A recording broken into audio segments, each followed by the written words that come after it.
ചാവുകയില്ല, വലിയ സ്ലാപ്പ് ഒന്നും കുറുക്കി വീണിട്ടും നമ്മളെ ചാവണില്ല. അത് മാത്രമല്ല സൈക്കിളിലടങ്ങി പാസം മാസ് മലയാളത്തിൽ എനിക്ക് തോന്നുന്നു റോൾ കിട്ടാത്തതാണെന്ന് പറഞ്ഞു. തമിഴിൽ പോയി പാസം കാണിക്കണം. എന്തിനും വെറുപ്പിൽ അഭിനയം ഐശ്വര്യലക്ഷ്മി അവസാനം കൊണ്ടുവന്നിട്ടാണ് ഇത് ഇട്ടേക്കണം. അത് നല്ല അടിപൊളി മൊമെന്റ് ആണ്. എൻ്റെ പൊന്നോ കാണാനേ പറ്റൂല, അമ്മാര് അവസ്ഥയാണ്.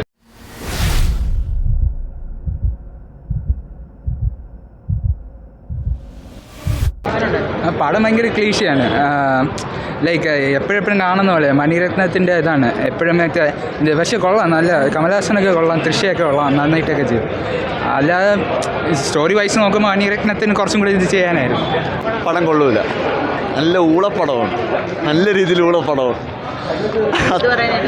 എടുത്തു പറയാനായിട്ട് പ്രത്യേകിച്ചൊന്നുമില്ല, ആ പാട്ട് മാത്രം കൊള്ളാം. എൻ്റെ പൊന്നു മാൻ, ലൈക്ക് മണിരത്നത്തിൻ്റെ പടമാണെന്ന് പറയത്തില്ല.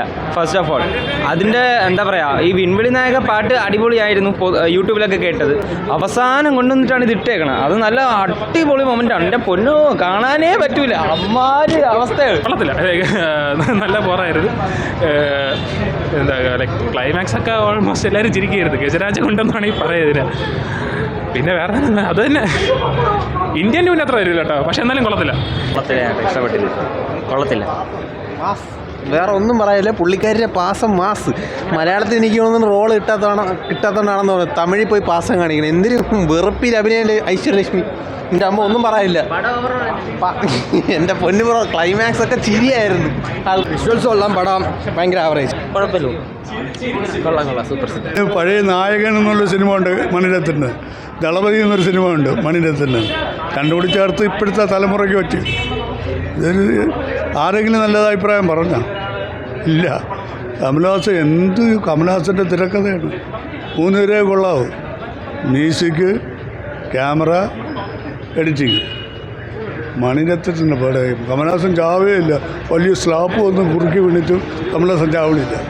അത് മാത്രമല്ല സൈക്കിളിലടങ്ങി. മണിരത്നത്തിനും കമലഹാസൻ്റെ പടത്തിനായിപ്പോയി എന്ന് പറഞ്ഞു. മറ്റേ നമ്മൾ അജിത്തിൻ്റെ ഒരു സിനിമ ഉണ്ട്, അതിൻ്റെ ഒരു കട്ട് 2-3 വന്നിട്ടുണ്ട്. ബോധിധർമ്മൻ്റെ, പുഷ്പേര, ഒരു 5-6 സിനിമയുടെ ഒരു കട്ട്. അതായത് സത്യം പറഞ്ഞാൽ ഇത് സിനിമയുടെ ടേക്കെല്ലാം കൊള്ളായിരുന്നു. പടത്തിന് വേണ്ടി മീൻസ് സിനിമ ആയിട്ട് എടുത്തതല്ല, ഒരു 5 രൂപ ഇട്ട് ഒരു 25 രൂപ എടുക്കുന്ന കണക്കത്തെ ഫണ്ടിങ് സെറ്റപ്പ്. സിനിമ അവർ വിക്രമിനെ മാക്സിമം മീൻസ് യൂസ് ചെയ്തിട്ടുണ്ട്, കമലഹാസനെ മാക്സിമം യൂസ് ചെയ്തിട്ടുണ്ട്. നല്ലൊരു പൈസ ഉണ്ടാക്കാനുള്ള ഒരു സെറ്റപ്പ്. അല്ലാതെ ഒരു എന്താണ് സിനിമയായിട്ട് ആർട്ടായിട്ടുള്ള ഒരു രീതി കണ്ടില്ല. 2-3 ഷോട്ട്സ് എല്ലാം ഉണ്ട്, അതെല്ലാം കൊള്ളായിരുന്നു, കാണാം. തഗ് ലൈഫ് മോശം പടം എന്ന് പറഞ്ഞാൽ ഈ ഒരു ടീമിൽ നിന്ന് ഇതല്ല പ്രതീക്ഷ. മണിരത്നത്തിനൊരു താല്പര്യമില്ല, അഭിനയിച്ച കമലഹാസനൊരു താല്പര്യമില്ല, കാസ്റ്റിന് ഒരു താല്പര്യമില്ല ഈ സിനിമയിൽ അഭിനയിക്കണമെന്ന് പറയാനായിട്ട്. റഹ്മാന് വയ്യ, പുള്ളി എന്തോ ഇതിനകത്ത് സ്കോറും പാട്ടും ചെയ്തേക്കുന്നതെന്ന് ഒരു പിടിയില്ല. ഒരു വല്ലാത്തൊരു പടം, ഒരു വേസ്റ്റ് പടം. എന്നുവെച്ചാൽ ഈ ഒരു മണിരത്നത്തിനൊരു ക്രാഫ്റ്റ് ഉണ്ട്. പുള്ളിക്കാരൻ്റെ സിനിമകൾ നമ്മൾ കണ്ടത് നമുക്കറിയാം. അതൊക്കെ വെച്ച് നോക്കിയാൽ പുള്ളിക്കാരൻ ഗ്യാങ്സ്റ്റർ മൂവീസൊക്കെ ഇതിനു മുമ്പ് ചെയ്തിട്ടുള്ള ആളല്ലേ. ചെക്കച്ചുവന്ത വാനമൊക്കെ എടുത്ത് വെച്ച് കണ്ടു കഴിഞ്ഞാൽ നമുക്ക് ഇപ്പോഴും അടിപൊളിയായിട്ട് തോന്നും. ഇത് ഒന്നിനും കൊള്ളത്തില്ല. ക്ലൈമാക്സിൽ ആ വിൻവിഴി നായക എന്നൊക്കെ പുള്ളിക്കാരൻ കൂളിംഗ് ഗ്ലാസ് വയ്ക്കുമ്പോഴേക്കും ആ പാട്ട് ചിരിയായിരുന്നു. തിയേറ്റർ ഫുള്ള് വൻ കോമഡി.